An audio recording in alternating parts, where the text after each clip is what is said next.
recipes for stranger things than stale gingerbread at midnight. Oh, and by the way, Mrs. Bolton wiped all expression from her face as she added, bearing all in mind, she might like to hear that the master has retired to the snooker room with Master Alexander and the other gentlemen, and 2 bottles of his best Napoleon brandy. It looks like being a long session. She should have an untroubled evening. Just for once, she'll be glad of that, Grace replied, winking. The housekeeper smiled. Grace Aldred was always quick on the uptake and discreet with it. The very best lady's maid you could hope for. Mrs. Bolton thanked her lucky stars for Gracie, who covered as best she could for the inadequacies of a not universally popular mistress. Her ladyship couldn't always, in fact couldn't often, be depended on to make good decisions, but in this case she'd done the right thing in offering the delicate and demanding post of what you might call a homegrown girl off the estate. Not like the personal attendants the lady guests had brought with them for this house party weekend. A heap of trouble they were. Demanding fusspots, hating each other, hating being cooped up together in the country in unseasonably Arctic conditions.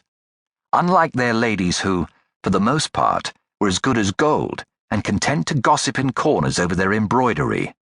Except for the 5th female guest, the one who'd arrived late.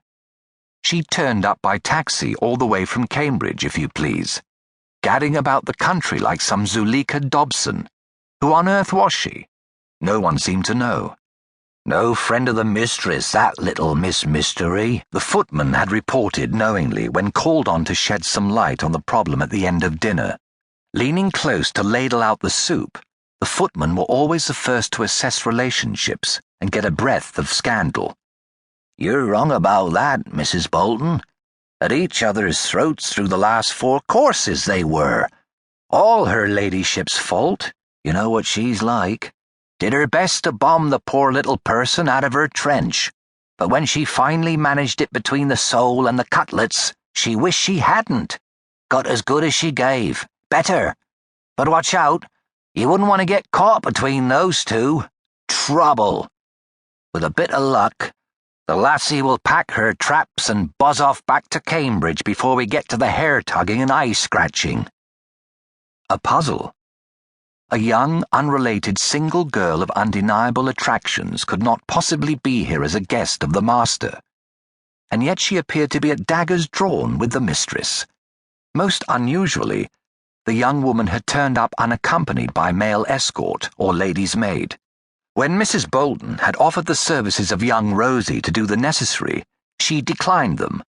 Oh, politely enough. There was nothing wrong with her manners. But had there been a touch of supercilious indulgence in her tone as she'd added, I can tie my own shoelaces and brush my own hair, thank you. She'd shaken her overly short London haircut and laughed. Mrs. Bolton marked her down as something of a renegade, one of those bright young things. Even the Bloomsbury set when they visited, and they were odd enough, at least brought their maids with them. Maids? Their girls were not required to wear cape and apron, and expected to be called by their Christian names, and those would be borrowed from some Greek goddess, like as not. All that nonsense set a bad enough example, but this latest guest, trailing an atmosphere of unease and defiance in her wake, looked even more disruptive, Mrs. Bolton calculated. A modern Miss Independent. Might even be a socialist. She'd bear watching. Enid Bolton sighed. 3 French maids, 2 warring women, and 1 bemused housekeeper to keep the peace. Tin hats on, she reckoned, should be the order of the day. Did you get it? You did? Good girl. Let me see. The voice was bubbling with eagerness and laughter.